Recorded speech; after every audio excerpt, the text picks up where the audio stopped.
నేర్చుకున్నటువంటి లేఖన భాగం మనం గమనిస్తే నిర్గమాకాండము 15వ అధ్యాయము 22 నుండి 27 వచనాలు ప్రత్యేకంగా మనం చదవడం జరిగింది. మొదటి భాగముగా ఈ దైవ లేఖనాల్లో మనం పరిశీలన చేస్తే చక్కటి విషయాలు కనిపిస్తూ ఉన్నాయి.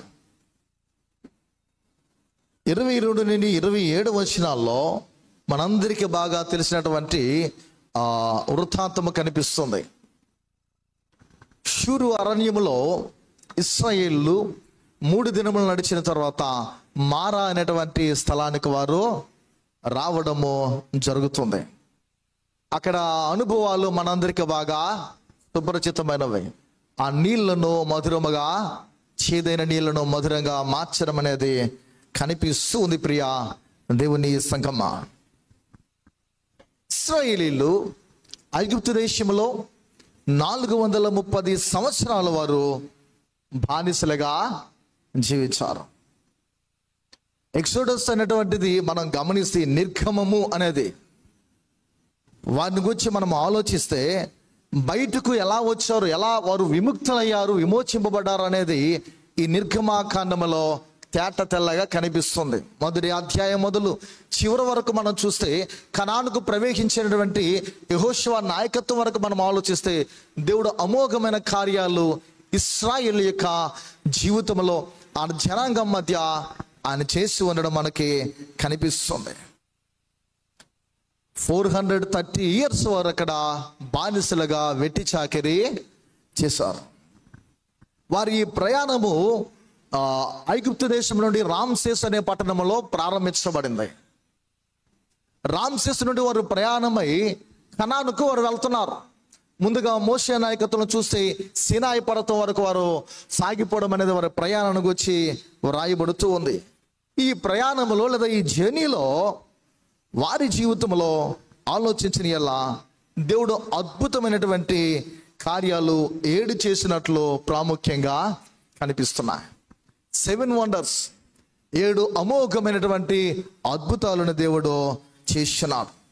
ప్రాముఖ్యంగా ఈ నిర్గమాకాండమును గురించి ఆలోచిస్తే కనానులో వారు స్థిరపడించేంత వరకు కూడా వారి బ్రతుకులు కనానుకు వారు వెళ్ళి ఒక స్థలాన్ని వారి జీవితంలో విజయముతో వారికి వరించేంత వరకు కూడా దేవుడు కార్యాలు చేస్తూనే ఉన్నాడు. ఈ సమయంలో మనం కొన్ని విషయాలు ఆలోచిద్దాం. నిర్గమాకాండము లేదా నిర్గమము బయటికి వెళ్తూ ఉన్నటువంటి ఇశ్రాయేలు యొక్క జనాంగములో వారి యొక్క ప్రయాణములో ఏదైనా మనం మారా అనేటువంటి ఈ అనుభవాన్ని గురించిన విషయాలు మనం చదివినాము. చేదైన నీళ్లను దేవుడు మధురముగా మార్చాడు. ఇవి మధురముగా మార్చడానికి దేవుడు అద్భుతాలు 7 ప్రాముఖ్యంగా ఈ నీళ్ల ద్వారా ఆయన చేసినట్లు నిర్గమాకాండము ద్వారా మనం అర్థం చేసుకోవచ్చు. మరి ప్రయాణములో కనాను ప్రాంతం వారు వెళ్ళేంత వరకు దేవుడు చేసిన కార్యాలు, అందులో మొదటిదిగా మనం చూస్తే 10 తెగుళ్ళు దేవుడు ఐగుప్తు దేశంలో రప్పించినప్పుడు, ఐగుప్తీలపై ఆయన యొక్క ఆ ఉగ్రత చూపించినప్పుడు మొదటిగా నీళ్లను రక్తముగా మార్చడం అనేది, అంటే జలముల ద్వారా నీళ్ల ద్వారా ఆయన చేసిన అద్భుతాలు, నీళ్లను రక్తముగా మార్చడం అనేది కనిపిస్తూ ఉంది. ఇది తీర్పుకు సాదృశ్యం అని చెప్పుకోవచ్చు. దేవుని యొక్క తీర్పుకు సాదృశ్యం. అక్కడ నీళ్లను దేవుడు రక్తముగా మార్చాడు. మనందరికీ బాగా తెలుసు, అదే యోహాను సువార్త 2వ అధ్యాయంలో కానా అనేటువంటి వివాహంలో జరిగినటువంటి విందులో యేసుక్రీస్తు వారు పార్టిసిపేట్ చేయడం వలన ఆ కొరత, ద్రాక్షరసము కొరత ఏర్పడినటువంటి సమయంలో ఆయన జోక్యం చేసుకుని చేసినటువంటి కార్యం ఏంటంటే నీళ్లను ఆ ద్రాక్షరసముగా ఆయన మార్చడం కనిపిస్తుంది. ఇది కృపకు సంకేతంగా సాదృశ్యంగా కనిపిస్తుంది.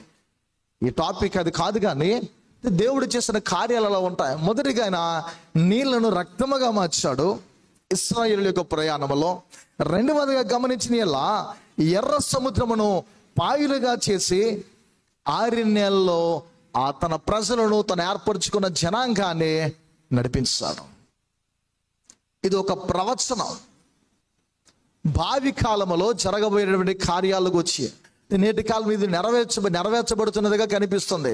జనమంలోకి మనుషులాన్ని విశ్వసించిన వారు చొచ్చుకుంటూ పోతూ చీల్చుకుని పోయి ఆయన సువార్తను ప్రకటించాలి.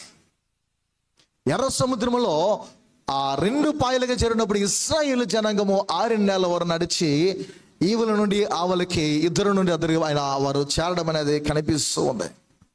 ఇది రెండవది. మూడవది గమనించిన ఎలా, అదే రెడ్ సీలో ఎర్ర సముద్రములో ఆ నీళ్లలో లేదా ఆ జలములలో శత్రువులైన ఐగుప్తు సైన్యాన్నైనా ప్రత్యేకంగా ఆయన చేసినటువంటి కార్యము వారిని ముంచి వేయడమో కనిపిస్తుంది. ఇది కూడా ఒక అద్భుతం. 6 నెలల వారు నడిచారు. శత్రువులేమో అదే జలముల్లో అదే ఎర్ర సముద్రపు నీళ్ళలో మునిగిపోయారు. మనకి కీర్తనలో కనిపిస్తాయి, పెద్ద ప్రవక్తల గ్రంథాల్లో కనిపిస్తాయి, చిన్న ప్రవక్తల గ్రంథంలో వారు మాట్లాడము కనిపిస్తూ ఉంటాయి. ఈ మాటలు ఎర్ర సముద్రం ఆయన పాయలు చేసినప్పుడు జరిగినటువంటి ఆ మహాకార్యం. శత్రువులందరూ కూడా ఐగుప్తు సేన ఏం జరిగిందంటే ఆ నీళ్లలో మునిగిపోయారు. పిల్లారా గమనించిన 4వది మనం చదువుకున్న వృత్తాంతం, మారా జలములో చేదైనటువంటి నీళ్లను ఆయన మధురముగా మార్చారు. చేదైనటువంటి నీళ్లను మధురంగా మార్చడం అనేది కనిపిస్తుంది. ప్రియమైన దేవుని సంగమా, ఆలోచించాలి.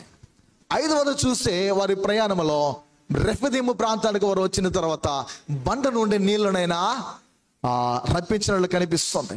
ఆ బండను మోసే మొదటిగా ఏం చేశాడు? కొట్టాడు. ప్రభు వారు కొట్టమనగా దాని ప్రకారంగా మోసే చేసినప్పుడు దాని నుండి నీళ్లు ఉబికి ప్రత్యేకంగా జలములు రావడం అనేది అద్భుతమైనటువంటి విషయం. ఇశ్రాయేలు జనాంగము మరి దప్పికను తీర్చుకోవడం. పిల్లరా, ఇవన్నీ ఉన్నతమైనటువంటి అద్భుతాలు. ఇవన్నీ ఇశ్రాయేలు యొక్క కండ్ల ముందు దేవుడు చేసిన కార్యాలు. 6వది చూస్తే మళ్ళీ అదే బండతో ఆయన చేసిన కార్యం కనిపిస్తుంది. మొదట కొట్టమన్నాడు. 2వ పర్యాయము ఏం చేశాడు? ఆయన మాట్లాడమని చెబితే ప్రజల మీద విసుగుదలతో ఆయన కొట్టగా అయినా కృపగల దేవుడు, ప్రేమగల దేవుడు ఆ బండ నుండి ఏం చేశాడు? నీళ్లను రప్పించడం కనిపిస్తుంది. అగైన్ మరలా ఆయన చేసిన కార్యం ఏంటంటే బండ నుండి నీళ్లనైనా రప్పించాడు. అబ్రహాము, కనిపెట్టు, నేను నీకు వాగ్దానము చేస్తున్నాను, నీ సంతానం లెక్కింప సఖ్యము కాని రీతిగా నేను ఆశీర్వదిస్తానని చెప్పి అన్నాడు. అబ్రహాము తప్పు చేయలేదు, కానీ హాగరు కనిపెట్టలేనందు వలన,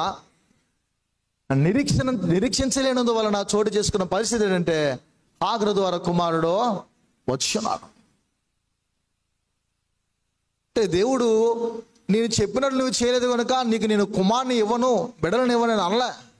అని ఏ మాట్లాడి ఉన్నాడో ఆ వాగ్దానం రీతిగానే ఇస్సాకుని దేవుడు ప్రసాదించినాడు. ఇక్కడ మోసే దేవుని మాట తృణీకరించి ఉన్నాడని, వినలేదని నీళ్లను ఆపేలేదు.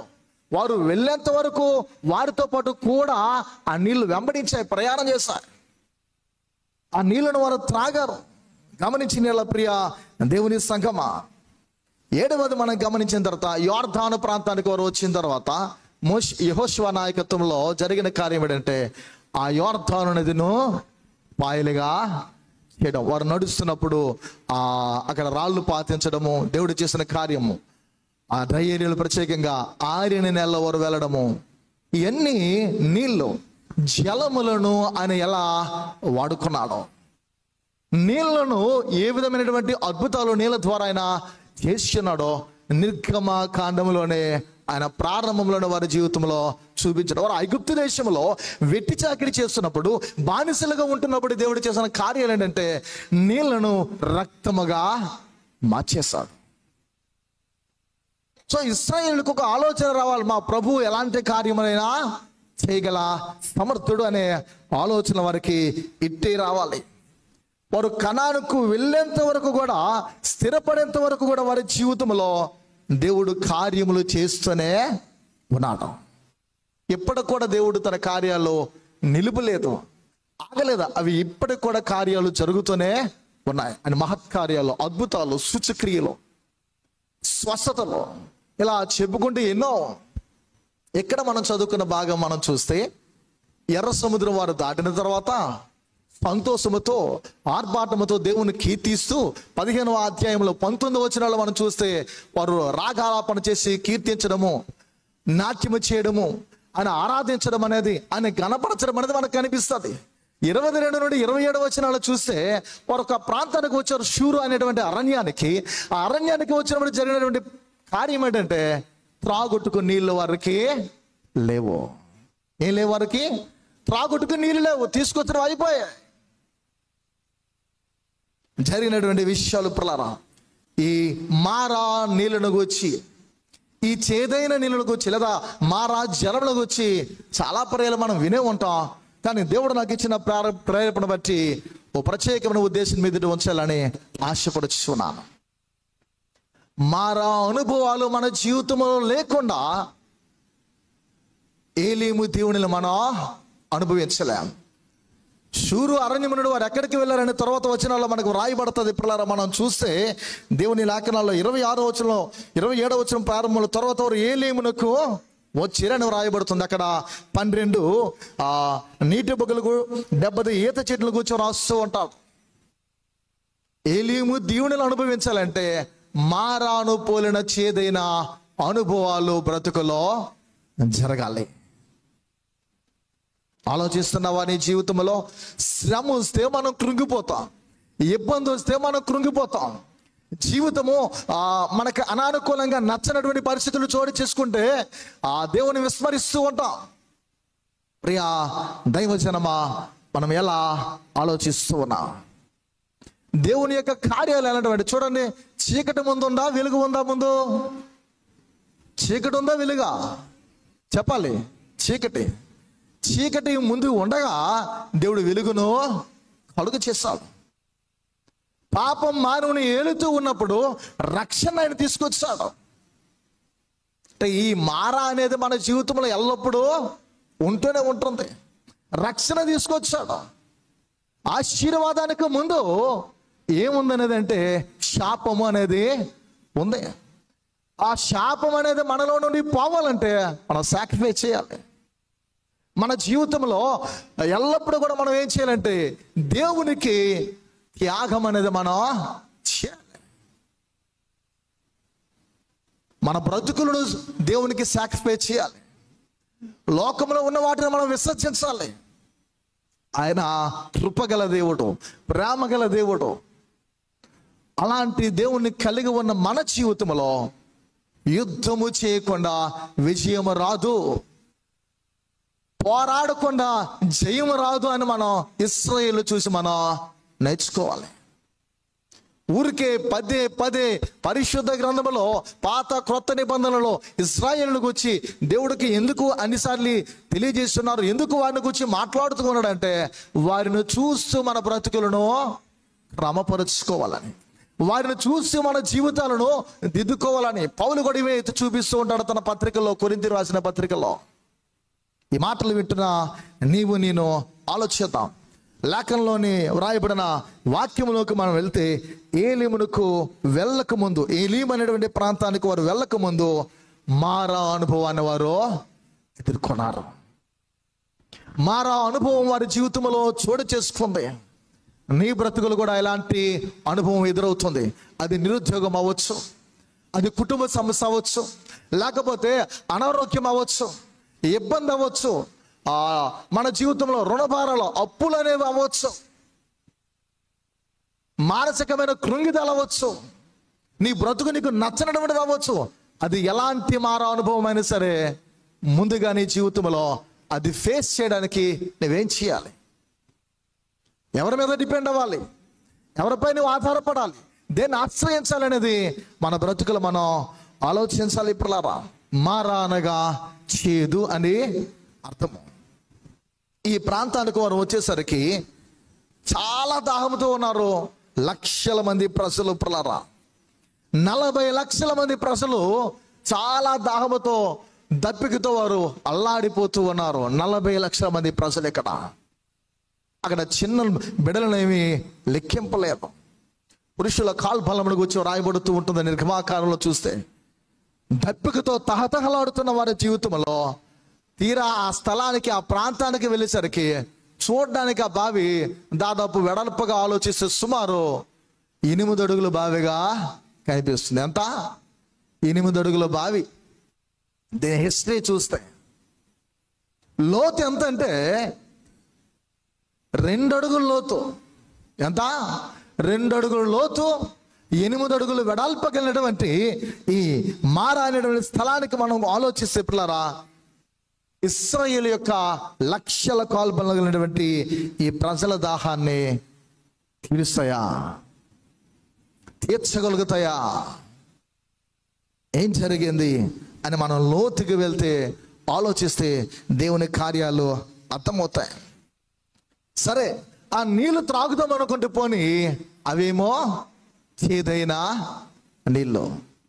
బావి చిన్నది, ఆ జలాలు ఉన్నవే కొద్దిగా ఉన్నాయి, 2 అడుగుల లోతు ఉన్నాయి. ప్రజలేమో లక్షల మంది ఉన్నారు. త్రాగుదామంటే రుచికి అవి హీనముగా చేదుగా ఉన్నాయి. నీవు కూడా అనుకుంటావు ఈ ఉద్యోగం చాలా బాగుందని అనుకుంటావు, యవన కుమారులు యవన కుమార్తెలు అనుకుంటాం, ఈవిడ చాలా అందంగా ఉంది, ఇతడు చాలా అందంగా ఉన్నాడు అనుకుంటూ ఉంటాం. లేకపోతే మన జీవితంలో ఇది నా జీవితంలో పొందుకుంటే చాలా బాగుంటుంది అనుకుంటాం. ఈ వ్యాపారం నేను పూనుకుంటున్నాను, ఇది జరిగితే నేను అనుకునేటట్లు నెరవేర్చబడితే నా కుటుంబము నా బ్రతుకు బాగుంటుంది అనుకుంటాం. కానీ మన ఊహలన్నీ తలక్రిందలో అయిపోతాయి. ఏమైపోతాయి? మన ఆలోచనలు వేరు, దేవుని ఆలోచనలు వేరు. యెషయా అంటాడు, నా తలంపుల వంటి తలంపులు మీవి కావు, నా మార్గముల వంటి మార్గములు మీవి కావు.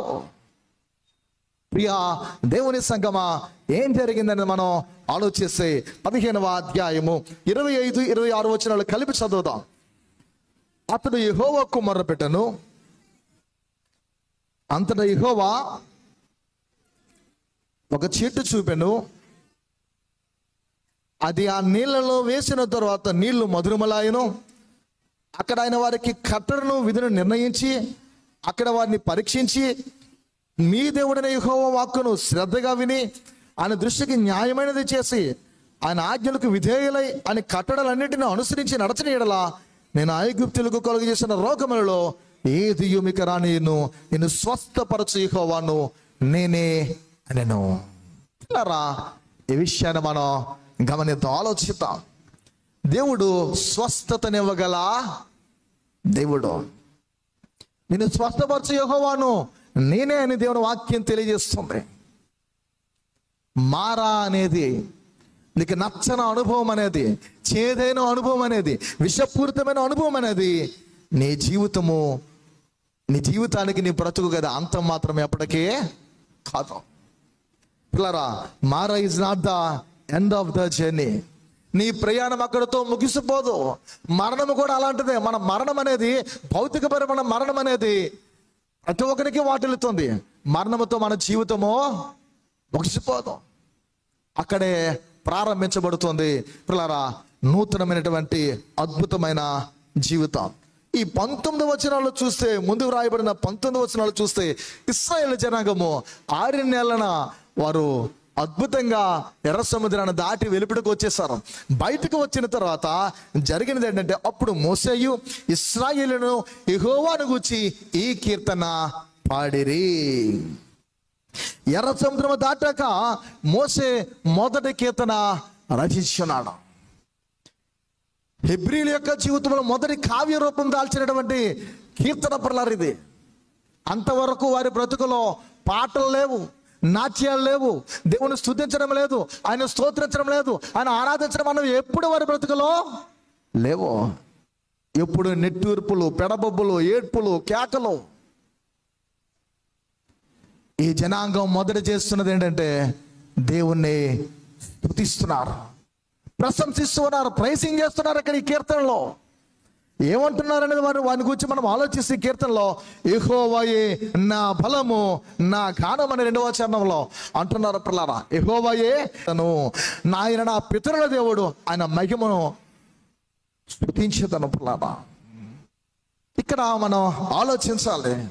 ఆయన్ని వీరు ప్రశంసిస్తూ ఉన్నారు, ప్రైజింగ్ చేస్తున్నారు, ఆయన్ని స్తుతిస్తూ ఉన్నారు.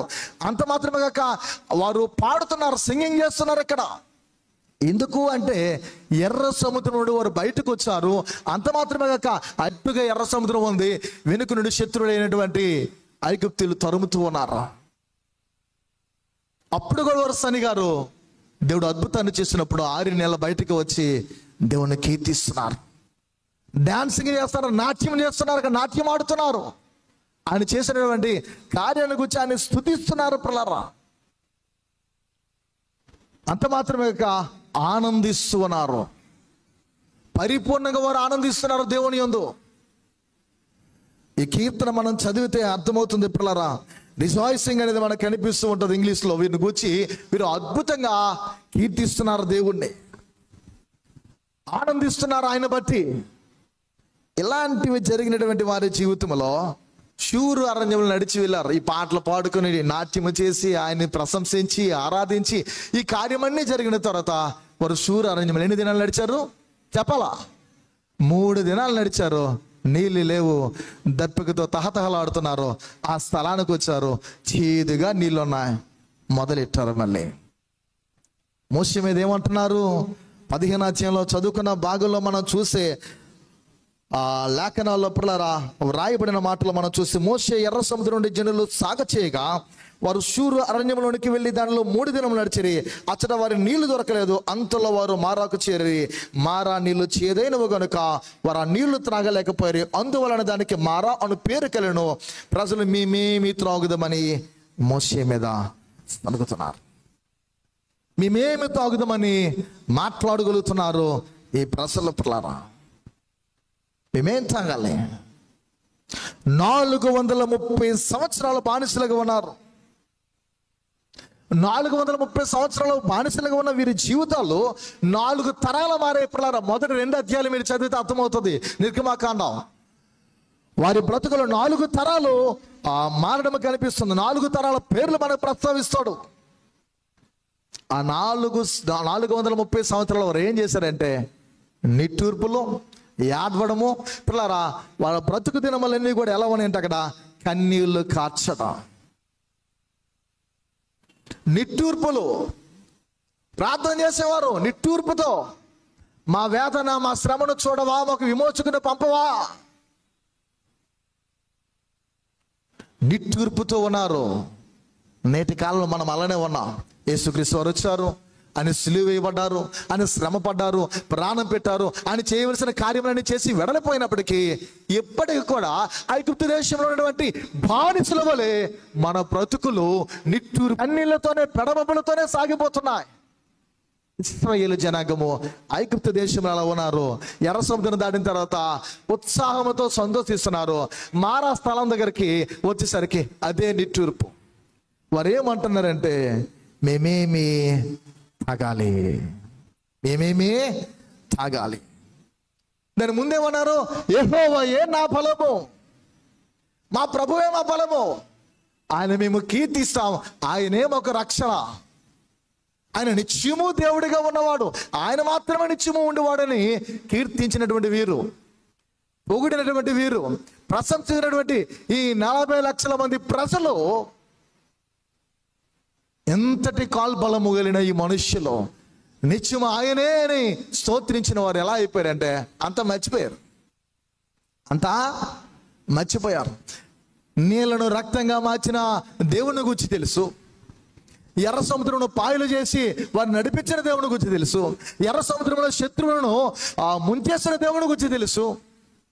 అయినా వారు ఏం చేస్తున్నారు? అక్కడ మనకు ఐగుప్తు దేశం, ఈజిప్ట్ కంట్రీలో వారి కాలంలో చోటు చేసుకున్న 10 తెగులు గురించి వారికి తెలుసు.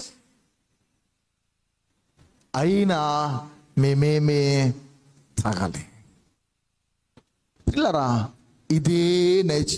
ఇదే స్వభావం, ఇదే ఆలోచన మనందరిలోనే ఉంటున్నది ప్రియా దేవుని సంగమా. ఆయన నిత్యము అనే దేవుడని ఏదైతే ఉంటున్నారో వారు అది మర్చిపోయారు. అందుకే పదే ఇశ్రాయేలు జనాంగము ఆయనను మోషేను వారు ప్రత్యేకంగా సందేహించి సంశయించి సనుగడం అనేది కనిపిస్తుంది.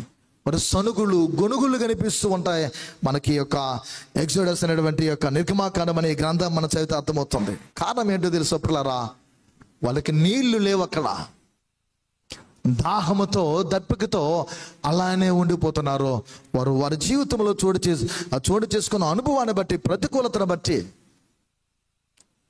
మేమేం తాగాలని మాట్లాడుతున్నారు. ఏం లేదు, మనకి నీళ్లు మనం త్రాగాలి అనుకున్నప్పుడు నీళ్లు దొరకకపోతే ఏమైపోతా, కొద్దిసేపు మన లాలాజాన్ని మనం తిరిగి మింగుతాం. నీకు మింగడానికి అసహ్యమైనా కాసేపు నువ్వు మింగుతావు. ఆ తర్వాత ఏమవుతుందంటే అది కూడా నీ జీవితంలో చల్లారిపోయిందని అనుకుంటే నీ లిప్స్ డ్రై అయిపోతాయి, నీ పెదాలు ఏమైపోతాయి, డ్రై అయిపోతాయి, డిహైడ్రేషన్ అయిపోతాయి. ఏం చేయాలో తెలియదు, కాళ్ళు చేతులు అనేవి లాగేస్తూ ఉంటాయి. కొంతమందికి వికారం అనిపిస్తుంది, వాంతి వచ్చినట్లు అనిపిస్తుంది, తలనొప్పి వచ్చేస్తుంది. అందరి శరీరాలు ఒకే రీతిగా ఉండవు. ప్రియమైన దేవుని బిడ్డలారా, వీరి స్తుతులు, వీరి పాటలు, వీరి నాట్యాలు అన్నీ పోయాయి. మరలా ఐగుప్తు దేశం వారికి గుర్తొచ్చేసింది.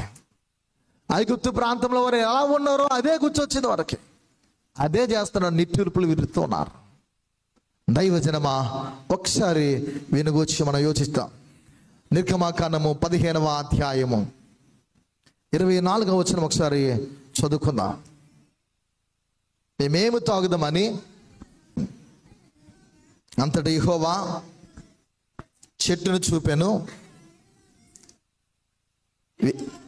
చాలమ్మా, వారికి ఐగుప్తు ఎలా గుర్తొచ్చిందో మనకి ఎలా ఉంటుందంటే, చర్చిలో మనం బాగుంటాం. అక్కడ బాగుంటాం, చర్చిలో బాగుంటాం, పరిశుద్ధమైనటువంటి సన్నిధిలో ఉన్నాం, ఆ ఆలోచనతో ఉంటాం. ఇంటికి వెళ్ళేసరికి అంత మారిపోద్ది. ఏమైపోద్ది? ఇంటికి వెళ్ళేసరికి అంత మారిపోద్ది. ఎలా మారిపోద్దని ఆలోచిస్తే, పిల్లరా, ఇశ్రాయేలు జనాంగం ఎలా ఉందో మనం అలానే ఉన్నాం. Same to same. ఎలా అని వీరి గురించి ఆలోచిస్తే బయటకు వెళ్ళాక మన మాట తీరు మారిపోతాయి. ఇక్కడ ప్రార్థనలో వల్లించిన మన ప్రార్థనలు ఎలా ఉన్నాయో, కానీ బయట మాత్రం మన ప్రార్థనలో, మన యొక్క మాటల్లో, మన సంభాషణలో అంతా మారిపోతాయి. ప్రియా దేవుని సంగమా, టోటల్ మన యాటిట్యూడ్ చేంజ్ అయిపోతాయి, మన క్యారెక్టర్ మారిపోతాయి, నీ ప్రవర్తన, నీ తీరుతెన్నులు, నీ నడవడిక సహితము మారిపోతాయి. గుడిలో ఒకలా, బయట ఒకలా, దేవుని మందిరంలో ఒకలా, ఇంటి దగ్గర ఒకలా, సమాజంలో మరోలా మన బ్రతుకులు నికోదేముల వలె ఉంటున్నవేమో. ప్రియా దేవుని సంగమా, ఎవరు మనలో దేవుణ్ణి చూడగలిగేంతగా ఉండగలుగుతారు? దేవుడు చూడడం అయితే నేరుగా దేవుని మనం చూసేది మీద కాదు. దేవుని ఎవడు చూడలేరు. ఆ అనుభూతిని, అనుభవాన్ని మనం ఎలా పొందుకోగలుగుతున్నాం? దేవుని చూడగలుగుతున్నామా? మోషే సీనాయి కొండ మీద నుండి దిగి వస్తుంటే, ఆ పర్వతం నుండి దిగి వస్తూ ఉంటే ఆయన ముఖ రూపం ఎలా ఉందట? దేవుని మహిమతో నిండినట్లు ప్రజలు అంటూ ఉన్నారు. కనిపిస్తూ ఉంటే మన యొక్క దేవుని యొక్క లేఖనాలు మనం చూస్తే ఆయన ముఖములో దేవుని మహిమను వారు చూశారు. స్టెఫెను మాట్లాడుతూ ఉన్నప్పుడు, దేవుని యొక్క మాటలు తెలియజేస్తూ ఉన్నప్పుడు దేవదూత వల్ల అతని యొక్క ముఖము 7వ అధ్యాయంలో కనిపిస్తూ, అపోస్తల కార్యములో కనిపిస్తూ ఉంటుందో వారు చూసారు. ఆ దినం ముందు ప్రకాశిస్తుంది దేవుని యొక్క దేవదూత వల్లే. యేసుక్రీస్తు యొక్క ఆ జీవితాన్ని చూస్తే, రూపాంతరం అనుభవం ఏదైతే ఉందో, యేసు ప్రభువు రూపాంతరము చెందినప్పుడు దగదగా మెరిసిపోతున్నాడు. మన మేఘాన్ని గురించి చెప్పినప్పుడు నేను మాటలు చెప్పాను. ఏ చాకలు కూడా వాష్ చేయలేడట, అంతలా ఎవరా అనేక వస్త్రములు దగదగా మెరిసిపోతున్నాయని రాస్తున్నారు. మరి మనము ఎందుకు మామూలుగా నార్మల్గా మారిపోతున్నా? దేవాలయానికి వచ్చి వెళ్ళినా కూడా అలానే ఎందుకు ఉండిపోతున్నా? మన ప్రవర్తనలో మార్పు ఎందుకు రావట్లేదు? మన మాటల్లో మార్పు ఎందుకు రావట్లేదు? ఇక్కడ నోటు నుండి దేవుని మాటలు వల్లించిన మనము ఇదే నోటు నుండి బూతులు మాట్లాడతాం, సరస్వతులు మాట్లాడతాం, ఉచ్చరించకూడదు మాట్లాడతాం, ఎదుటి వాళ్ళని నిందిస్తాం, ఎదుటి వాళ్ళకి తీర్పు తీరుస్తాం, నచ్చినట్లు మాట్లాడుతూ ఉంటాం. ఒక్క జల నుండి 2 ఉబుకునా అంటూ ఉంటాడు. ఒకే నాలుక నుండి 2 వస్తాయన్నట్లు యాకోబు తన పత్రికలో తెలియజేస్తూ ఉంటాడు.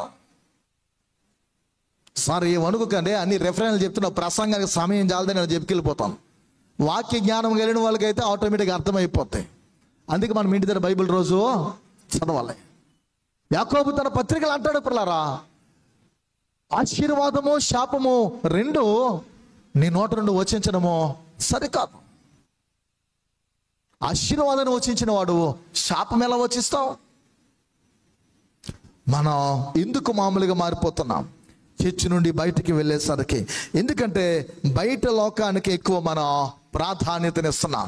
అంటే లోకాన్ని ఎక్కువగా కోరుకుంటాం. మన స్త్రీల సమాజం మధ్యకి వెళ్ళి ప్రసంగించినప్పుడు ఈ మాట ఏంటంటే, ఆమె వస్తు సముదాయాల మీద, అంటే ఆ సుధమ ప్రాంతం మీద మమత మమకారము పోలేదు కనుక సుధముల హృదయంలో ఉంది, కానీ తన భర్తతో కూడా వెళ్తున్నప్పుడు, లోతుతో వెళ్తున్నప్పుడు ఆమె హృదయము లేదు. అందుకే ఉప్పు స్తంభముగా మారిపోంది వెనుకుతుంటూ చూడొద్దన్నా. మనం కూడా ఎలా ఉన్నానంటే, లోకములోనే మన హృదయాలు ఉన్నాయి, లోకాన్ని ప్రేమించే వారికి ఉన్నాం, లోకంలో మన యొక్క ఆశయాలు మన ఆలోచనలు ఉన్నాయి తప్ప దేవుని పట్ల అంతా అనిపించడం లేదు. అందుకే దేవుని మందిరం నుండి మనం బయటికి వెళ్ళిన తర్వాత ఎలా ఉన్నామో అలానే ఉంటున్నాం, మార్పు అన్నది రావడం లేదు. ఇక్కడ మాత్రం మన జీవితంలో ఆలోచించాలి. చాలామందికి చర్చికి రాగాలే ఎంత త్వరగా వెళ్ళిపోదుమా, ఎర్లీకి వెళ్ళిపోదాం అనుకుంటారు. కొన్ని చర్చిలకు వచ్చి మీరు ఆలోచించండి, 2-3 గంటలైనా అలాగే ఉంటారు. మనకేం బడాయో నాకు అర్థం కాదు, ఏమనుకోకండి ఎవరు, అదేం బడాయో నాకు తెలియదు, కానీ మన భాషలో మాట్లాడితే వచ్చి కూర్చుంటే చాలా సమయం అయిపోయిందండి, చాలా సమయం. నీకు 10 గంటల తర్వాత వస్తున్నావు, నువ్వు తినేసి వచ్చినా ఎవడు అడిగేవాడు, తినేసి రావద్దు అంటున్నారా మీ పాస్టర్ గారు, మీ నాయకులు? టిఫిన్ చేసాక వస్తాం. దేవునికి సమయాన్ని ఇవ్వడానికి కూడా మనకేం రావట్లేదు, మనస్సు రావడం లేదు. సినిమాకి టైం ఇస్తాం, సీరియల్స్కి టైం ఇస్తాం, ఎవరెవరితో ఆడకూడని మాటలు, పనికిరాని మాటలు, పనికిమాని మాటలు మనం మాట్లాడికే సమయాన్ని ఇస్తాం, కానీ దేవునికి సమయం ఇవ్వడానికి రాదు. ఎందుకంటే దేవుడు కనిపించడుగా. కనిపిస్తే సమయం ఇచ్చేవాళ్ళమేమో భయంతో, కనిపించలేడు కనుక, ఆయన అదృశ్యరూపై ఉన్నాడు కనుక, అందుకే మనం నార్మల్గానే ఉండిపోతున్నాము. ప్రియా దేవుని సంఘమా, ఇది ఆలోచించాలి. మనం అందరము ఇశ్రాయేలు వలె ఉన్నామేమో. 3 దినాలకే వాళ్ళ పాటలు, వారి స్తుతులు అన్నీ పోయాయి. ఏం లేదు, ఎర్ర సముద్రం నుండి బయటకు వచ్చారు, 3 దినాలు నడిచారు. ఈ 3 దినాలు అయిపోయిన తర్వాత అంతా పోయింది, అంతా పోయింది. చాలా మంది చూడండి, 31st నైట్ చాలా మంది ఏం చేస్తారంటే ప్రామిస్ చేసుకుంటారు, ఒడంబడికలు వాగ్దానాలు చేసుకుంటారు, దేవునితో తీర్మానాలు చేసుకుంటారు. ఉదయం అయ్యేసరికి అంతా మాయమైపోతాయి, అన్నీ మాయమైపోతాయి. పిల్లరా, వాళ్ళు ఏమంటున్నారు, మేమేం తాగాలి, నీళ్ళేం తాగాలి, దాహముతో ఎలా ఉన్నాం, మా పరిస్థితి ఏంటని మోసేతో మాట్లాడుతూ ఉన్నారు. ఎర్ర సముద్రమును పాయలు చేసిన దేవుడు, ఎర్ర సముద్రంలో భీకరమైనటువంటి సైన్యాన్ని ముంచేసిన దేవుడు, అసలు రథాలను కనిపెట్టినదే ఐగుప్తీయులు. అందులో 600 శ్రేష్టమైన రథాలను మెన్షన్ చేస్తారు. మనం చదివితే 600 ప్రత్యేకమైన రథాలు కూడా దీని ముందు తీసుకుని వస్తారు బయటికి. రామ్సేసు నుండి వారు సీనాయి పర్వతానికి వెళ్ళి జెన్నిని కూర్చి 2-3 దగ్గర నేను ప్రసంగం చేసా, అది చెప్తే చాలా అద్భుతంగా ఉంటుంది. దాదాపు 1.5-1.5 ఉంటుంది. 7 ప్రాంతాలు, 7 స్టేట్స్ ఉంటాయి. చాలా ఉన్నతమైనటువంటి అనుభవాలు. ప్రియమైన దేవుని సంగమా, ఈ 3 దినాల వారి బ్రతుకులో ఎర్ర సముద్రం పాయలు చేసి 6 నెలలు నడిపించిన దేవుణ్ణి, ఆ విడుదలను, ఆ విముక్తిని, పిల్లరా, ఆ విమోచన వారు మర్చిపోయారు. ఆయన ఈ మార అనేది ఏదైతే ఉందో, ఈ చేదును మధురంగా మార్చలేడా అనే ఆలోచన వారికి తట్టలేదు, రాలేదు. చూడండి, చిన్న ప్రతికూలత, చిన్న శ్రమ, కష్టము, బాధ మన ఇంటిలో, మన జీవితంలో, మన వ్యక్తిగతమైన అనుభవం వస్తే మనం ఇట్టే ఉంటాం, వీరి వలె మారిపోతాం, వీరి వలె జీవిస్తాం. పిల్లరా, ఆయనకి పెద్ద విషయం ఏం కాదు ఆ కొద్దిపాటి నీళ్లను మధురంగా మార్చడం. అవసరమైతే ఎర్ర సముద్రం మార్చామని ఆయన శ్రేష్టమైన జలాలుగా మార్చేయగల దేవుడు. కాళ్ళు కొడుక్కునే బిందుల్లో ఉన్న నీళ్ళ సైతము ఉత్తమమైన పానీయముగా మార్చేయగల దేవుడైన. పనికిరాని 6 రాతి బాణంలో, ఎందుకు పనికిరావని ఒక ప్రక్కన పెట్టినటువంటి రాతి బాణంలో నీళ్ళతో నింపమని వాటిని ద్రాక్షరసంగా మార్చేసిన యేసు ప్రభువుని గురించి మనం చూస్తున్నాం. ఆయన ఏదైనా చేయగల. ఆయనకు ఈ మార మధురంగా మార్చడం పెద్ద విషయమేమీ కాదు పిల్లరా. నేటి క్రైస్తవులైన మనము కూడా ఇలానే ఉన్నాం. మరోసారి ఏదో మాట అంటున్నాను, ఎక్కడోలా ఉంటున్నాం, బయట మరోలా ఉంటున్నాం. ప్రియ దేవుని సంఘం, మనకు శ్రమ వస్తుంది. శ్రమ ఎప్పుడు వస్తుందో, కష్టం ఎప్పుడు వస్తుందో, బాధ ఎప్పుడు వస్తుందో అనుమానం వెంటనే వచ్చేది. ఏమొస్తుంది? అనుమానం అనేది, అపనమ్మకం అనేది, సందేహం అనేది ఇట్టే లోపలికే వచ్చేస్తుంది. వీరికి అదే వచ్చింది. అంటే ఎక్కడితో అయిపోయింది జీవితం అనే పరిస్థితి వాళ్ళది. ఈ దాహంతో చచ్చిపోవడమేమో మా బ్రతుకు, ఇదేనేమో మా జీవితం అనే స్థాయి. కష్టం, శ్రమ వస్తే అనుమానం వచ్చేది. బాప్తిస్మడైన యోహానుకే వచ్చింది. మీరు నమ్మినా నమ్మకపోయినా మీరు సువార్తలు చదివితే అర్థమవుతుంది. ఇదివరకు ఈ మాట చెప్పాను, రాపోవడువు నీవేనా, మేము వేరొకరి కొరకు కనిపెట్టాలని యేసుక్రీస్తు వారికే కబురు పంపాడు. ఎవరు? బాప్తిస్మడైన యోహాను తన శిష్యుల ద్వారా. ఎందుకు? యేసుక్రీస్తు వారు చుట్టుపక్కల గ్రామాలు తిరిగి స్వస్థతలు చేస్తూ ఉంటే, అద్భుతాలు చేస్తూ ఉంటే, ఈయన జైల్లో ఉన్నాడు, ఖైదీ చేయబడ్డాడు. ఈయన దగ్గర రావట్లేదు. ఆయన హెచ్చవలసి ఉన్నది, నేను తగ్గవలసి ఉన్నది. ఆయన చెప్పుల వాడు ఇప్పటికైనా పాత్రుడు కాను, ఇదిగో లోక పాపను మోసుకొని పోవు దేవుని గుర్రపిల్లని సాక్ష్యం ఇచ్చిన ఈయన అంటున్న మాట ఏంటి తెలుసా? రాపోవాడువు నీవేనా, వేరొకరి కొరకు మేము కనిపెట్టాలనే మాటలు మనకి కనిపిస్తున్నాయి. ప్రియ దేవుని సంగమా, ఇతని వల్ల మనకు కూడా అనుమానం అనేది వస్తుంది. సందేహము పెరుగుతూనే ఉంది. ఈ లోకం అనే ప్రతి బావి మారా జలములే. ఈ లోకం అనే ప్రతి బావి పిల్లల ఎలాంటిదంటే మారా నీళ్ళే, మారా జలములే. ముందుగానే చెప్పాను, అది నీ వ్యాపారం ఒక మారా, నీ ఉద్యోగం ఒక మారా, నువ్వు చేస్తున్నటువంటి ప్రయాణం ఒక మారాను పోలి ఉన్నది. నీ అందము, నీ ప్రేమ, ఇలా అన్ని మారాను పోలినటువంటి లోక సంబంధమైన బావులే. ఈ బావి మారాలంటే, నీ బ్రతుకు మారాలంటే, నీ జీవితం మారాలంటే దానికి ప్రభువు మాత్రమే ఆ మార్పును తీసుకురాగలదు. తప్ప ఇంకెవరో దేవుని కాదని వెళ్ళిపోతే ఎడారే మిగిలిపోతాయి. దాన్ని మరో రీతిగా మాసిలమ్మని గారు అంటారు.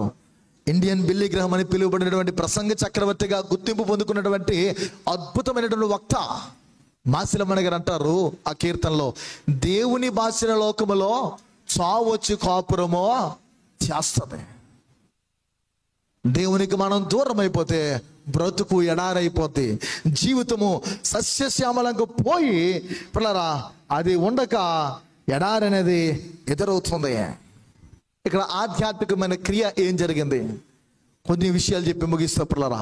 ఏంటి ఆధ్యాత్మికమైన క్రియ అంటే, మోషేకు దేవుడు ఏం చేశాడు?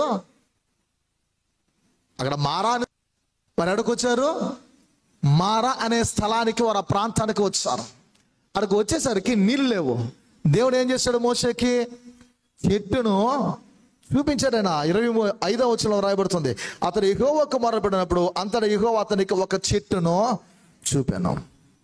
చూపించిన తర్వాత ఆ మారా జలాలు ఏవైతే ఉన్నాయో, ఆ బావి ఏదైతే ఉందో అందులో ఆ చెట్టు కొమ్మ, ఆ చెట్టును వేయమని చెప్పాడు. పిల్లరా ఇక్కడ ఏం జరిగిందని మనం ఆలోచిస్తే పిల్లరా, మొదటి క్రియ, ఆధ్యాత్మికమైన క్రియ విధేయత. మోషే ఏం చేశాడు? విధేయత చూపించాడు. చెప్పిన మాట విన్నాడు. బండతో మాట్లాడమన్నప్పుడు ఆడాడా? ఆడలే. ఇక్కడ విధేయత చూపించాడు, అక్కడ అవిధేయత చూపించాడు. అవిధేయత చూపించినా దేవుడు ఏం చేశాడు? తన కార్యం మాత్రం దేవుడు చేశాడు. పిల్లారా 8 అడుగులు వెడల్పగలిగినటువంటి ఆ కొద్దిపాటి నేలలో 2 అడుగులు కలిగినటువంటి ఆ లోతులో చెట్టును చూపించినప్పుడు ఆ చెట్టు ఏదైతే ఉందో దాన్ని మనం మర్చిపోకూడదు. అంటే మన బ్రతుకులో ఉన్న మారా ఏదైతే ఉందో ఆ విషయంలో ఆ చెట్టును, లేదా ఆ కొయ్యను, లేదా మన జీవితంలో ఆ కర్రను, ఆ దృశ్యాలు ఏవైతే ఉన్నాయో వాటిని మర్చిపోకూడదు. ఇక్కడ తీశారు, పెయింటింగ్స్ చేస్తారు కనుక ఇది ఏదైతే ఉందో నిలువ కొమ్ముగా అడ్డ కొమ్ముగా ఏదైతే ఉందో ఈ కర్రను, ఈ కొయ్యను, ఈ చెట్టును మనం ఈ దృశ్యాన్ని ఎన్నడూ కూడా మర్చిపోకూడదు. యేసుక్రీస్తు వారు పిల్లరా ఆ కొయ్య మీద వేలాడుతూ చనిపోయారు. గలతీయులకు రాస్తూ 3:13 ఒక మాట వ్రాయబడుతుంది పిల్లరా. 3వ అధ్యాయము 13వ వచనం చదువుకుందాం. గలతీయులకు రాసిన పత్రిక చదవనమ్మా.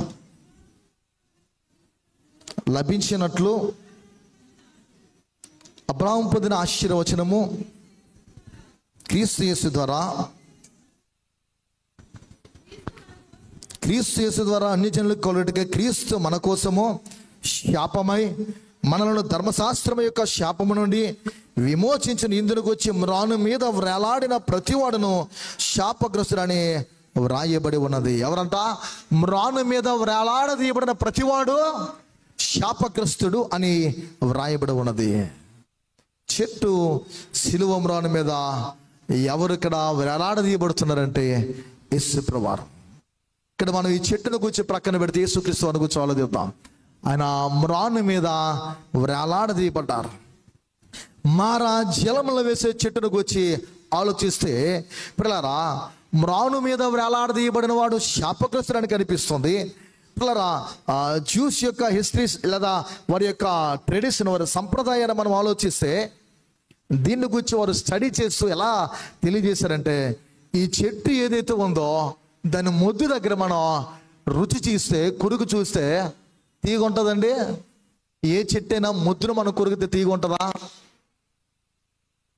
చేదుగానే ఉంటుంది. ఇక్కడ ఈ చెట్టు యొక్క స్పెషల్ ఏంటంటే ఈ మారా జలముల దగ్గర మోషేకు దేవుడు ఏదైతే చూపించాడు ఆ చెట్టు కింద నుండి పై వరకు, పై నుండి కింద వరకు ఎక్కడ కోరికన అంత చేదే. చెట్టు చేదు, అక్కడ ఉన్నటువంటి నీళ్లు కూడా, ఆ జలాలు కూడా చేదు. కానీ ఆ చెట్టును తీసి నీళ్ళలో వేయమంటున్నాడు, చేదులో వేయమంటున్నాడు. చేదు ప్లస్ చేదు ఏమవుతుంది? ఈక్వల్ డబుల్ మారవుతుంది. చేదు ఇంకా ఎక్కువ, చేదులో కొద్దిపాటి తీపేదని కలిపితే తీపిగా అనిపించొచ్చేమో కానీ ఇడేమవుతుంది? చేదు ప్లస్ చేదు కలిపితే ఇంకా ఎక్కువగా చేదు అయిపోతుంది. ఇక్కడ ఏం జరిగింది అనేది మనం ఆలోచించాలి పిల్లరా. ఏ చెట్టు అయినా సరే వృక్షఫలం అయితే ఆ చెట్టును మనం కొరికితే తీగ అనిపించదు. అది ఎదిగి పెద్దదై పిందిలే కాసి ఫలం అంటే పండ్లు ఏవై ఉన్నాయో ఆ ఫలము చేతికి వచ్చినప్పుడు ఆ పండుని మనం కొరికితే తీపి వస్తుంది. అవునా? తీపి అనేది వస్తుంది. ఈ చెట్టు ఎక్కడ కట్ చేసినా చేదుగానే ఉన్నది పిల్లరా. మారా చెట్టును తీసి మారా జలములో దేవుడు వేయమంటున్నాడు. చేదులోను చేదు వేయమంటున్న పిల్లరా. ఇక్కడ మనం ఆలోచించాలి. మ్రాను మీద వేలాడదీయబడిన వాడు శాపగ్రస్తుడు. మానవుల కొరకు శాపముగా ఎంచబడిన యేసు ఆ చెట్టు మీద లేదా ఆ కొయ్య మీద వేలాడదీయబడి ఉన్నారు పిల్లరా. ఆయనను మారా జలముల్లో అంటే పాపమైనటువంటి ఆ శాపమైనటువంటి దానితో మనుష్యులు పూర్తిగా నింపబడ్డారు. ఆయన మనుష్యుల నిమిత్తము శాపగ్రస్తులుగా ఎంచబడ్డాడు. మనుష్యులు పాపం వల్ల ఏమైపోయారు? శపించబడిన వారిగా ఉన్నారు. అందుకే ఆయన తన ప్రాణం అంటే చెట్టు నరికి విరువబడి, ఆయన విరువబడి దున్నబడి మనకి యెషయా గ్రంథంలో రాయబడినట్లు 53లో తెలియజేస్తున్నట్లు మానవాళి కొరకు గాయపరచబడి తన ప్రాణమునైనా పెట్టి శపించబడినటువంటి మనుష్యులను ఆయన ఏం చేశాడంట? విడిపించారు, విమోచన ఇచ్చి.